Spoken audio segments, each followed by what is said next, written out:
Mejuah-juah membantah kerina pelayan KKR GBKP, amin ijapape kita kerina naringan, pasu-pasu Tuhan tetap masuk-masuk ke geluhenta kerinana. Pengarapan ras toto kami kita kerinana, ibas keadaan sehat-sehat, lakurang sadakaipe, arkitekan perkuah hati Tuhan di batas saja.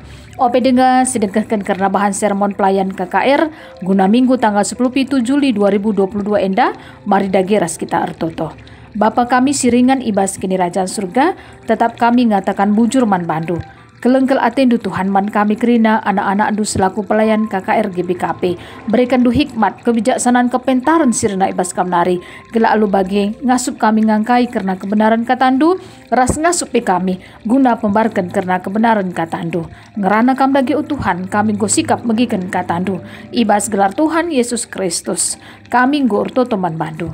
Amin. Bahan renungan ta Keluaran 20 ayat 10 pitu, ras Lukas 12 ayat 10 telu 20 sada. Mari ras-ras kita memperhatikan karena bahan renungan ta indah baginda mekerna kata di bata.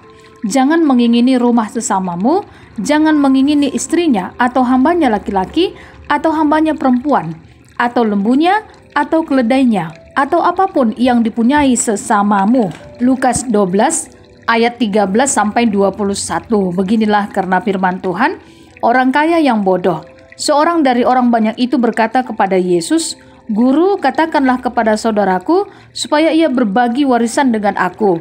Tetapi Yesus berkata kepadanya, "Saudara, siapakah yang telah mengangkat aku menjadi hakim atau pengantara atas kamu?" Katanya lagi kepada mereka, "Berjaga-jagalah dan waspadalah terhadap segala ketamakan. Sebab walaupun seorang berlimpah-limpah hartanya, hidupnya tidaklah tergantung daripada kekayaannya itu." Kemudian ia mengatakan kepada mereka suatu perumpamaan, katanya, "Ada seorang kaya, tanahnya berlimpah-limpah hasilnya. Ia bertanya dalam hatinya, apakah yang harus aku perbuat? Sebab aku tidak mempunyai tempat di mana aku dapat menyimpan hasil tanahku."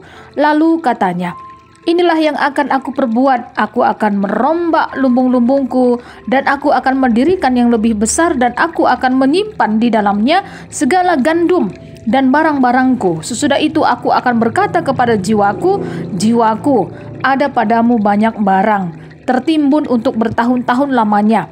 Beristirahatlah, makanlah, minumlah, dan bersenang-senanglah." Tetapi firman Allah kepadanya, "Hai engkau orang bodoh, pada malam ini juga jiwamu akan diambil daripadamu. Dan apa yang telah kau sediakan, untuk siapakah itu nanti?" Demikianlah jadinya dengan orang yang mengumpulkan harta bagi dirinya sendiri, jikalau ia tidak kaya di hadapan Allah. Sampai di sini karena pembacaan firman Tuhan. Pelayan KKR, ijabape kita kerina ringan.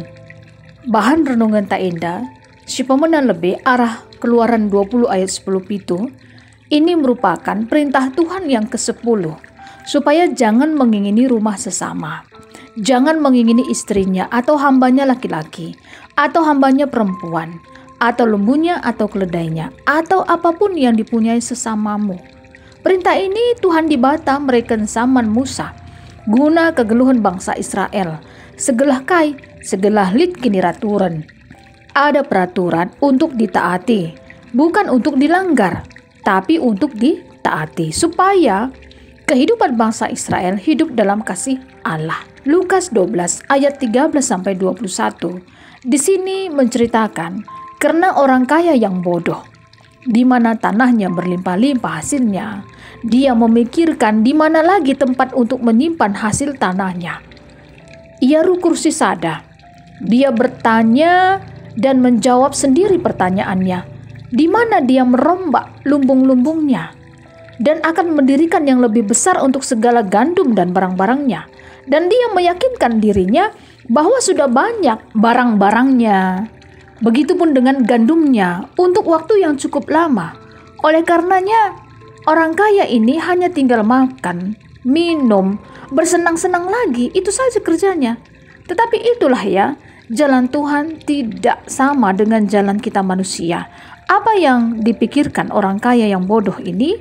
Dia pikir hidupnya akan senang-senang baik-baik saja. Ternyata firman Tuhan mengatakan, jika jiwamu akan diambil daripadamu, untuk siapa semua kekayaanmu itu? Inilah jadi pelajaran buat kita, terutama kita pelayan KKR, tentunya ya, supaya tidak mengumpulkan harta bagi diri kita sendiri saja. Dan ternyata kita tidak kaya di hadapan Allah.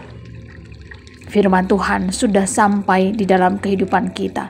Kalau kita aplikasikan di dalam kehidupan kita, Keluaran 20 ayat 17 dan Lukas 12 ayat 13 sampai 21 ini. Ternyata Tuhan menginginkan supaya kita tidak menginginkan akan barang-barang orang lain. Tapi kita mampu untuk bersyukur dengan apapun yang Tuhan sudah berikan di dalam kehidupan kita. Dan memang benar, tidak salah ketika kita mengumpulkan barang-barang ya, mengumpulkan harta duniawi. Itu juga adalah berkat-berkat dari Tuhan. Pasu-pasu sirena ibas Tuhan di Batanari. Tapi marilah kita juga menjadi berkat di mana kehidupan kita bisa membantu orang lain. Kalau kita bisa membantu orang lain dalam kesusahannya, ini namanya kita sudah kaya di hadapan Allah. Pelayan KKR yang dikasih Tuhan kita Yesus Kristus. Tema anak-anak kita KKR di mana anak balita keinginan, anak kecil dan anak tanggung kebutuhan, anak remaja keinginan berlawanan dengan kebutuhan. Apa itu keinginan? Keinginan adalah harapan untuk memiliki atau memenuhi sesuatu. Keinginan memang tidak bersifat mengikat dan tidak juga mempunyai keharusan untuk dipenuhi. Contohnya, anak KKR sudah memiliki sepatu dan ketika dia melihat ada temannya memakai sepatu yang baru, dia langsung mengatakan kepada orang tuanya untuk membelikan sepatu yang baru. Padahal sepatunya masih cantik, masih bisa layak untuk dipakai. Begitupun mungkin anak KKR menginginkan baju, padahal bajunya sudah ada. Ketika dia melihat temannya memakai baju yang menurut dia itu cantik, unik rasanya, dia juga ikut-ikutan untuk mau membeli baju yang dipakai oleh temannya. Contoh kecil lagi misalnya anak-anak KKR menginginkan HP yang ada gamenya. Dan dia mau beli lagi game khusus. Tentunya hal ini bisa memang dipenuhi kalau ada uang yang cukup untuk membeli barang itu. Dengan kata lain memang keinginan lebih bersifat tambahan ya.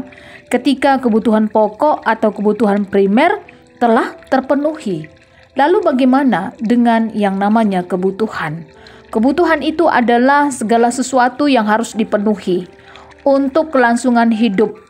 Contoh, kebutuhan untuk makan dan minum, kebutuhan pakaian, ini adalah kebutuhan kita supaya kita bisa mempertahankan hidup. Laban cilang harus dipenuhi. Begitupun dengan anak-anak KKR yang sudah sekolah, contohnya untuk peralatan sekolahnya saja seperti buku-buku, pulpen, pensil, seragam sekolah. Ini juga kebutuhan penting untuk sekolah supaya anak-anak KKR bisa tentunya menjadi anak-anak Tuhan yang mau rajin belajar. Artinya harapan kita juga buat anak-anak KKR, pelayan KKR yang dikasih Tuhan kita Yesus Kristus, marilah supaya kita bisa memberikan pengarahan kepada anak-anak kita KKR, apa itu keinginan dan apa itu kebutuhan, yang artinya benar-benar supaya anak-anak kita KKR tetap memprioritaskan bagaimana pertolongan Tuhan di dalam kehidupannya, supaya mereka senantiasa tetap takut akan Tuhan dan kehidupan mereka tetap teratur. Dan mereka bisa mengatur waktu dengan baik, menjaga dirinya dengan baik, menjaga kesehatannya dengan baik. Terutama kita pelayan KKR. Tetap semangat dalam melayani Tuhan, dalam memberitakan firman Tuhan kepada anak-anak kita KKR. Sampai di sini kerabahan sermon kita. Mari kita bersatu di dalam doa. Bapa kami yang ada di dalam kerajaan surga, terima kasih Tuhan, di mana Tuhan pada hari ini sudah menolong kami dalam sermon khotbah minggu untuk tanggal 17 Juli 2022. Terima kasih Bapa, teruslah Tuhan memberkati kehidupan kami. Di dalam nama Tuhan Yesus Kristus kami sudah berdoa dan mengucap syukur. Amin, terima kasih Tuhan Yesus memberkati.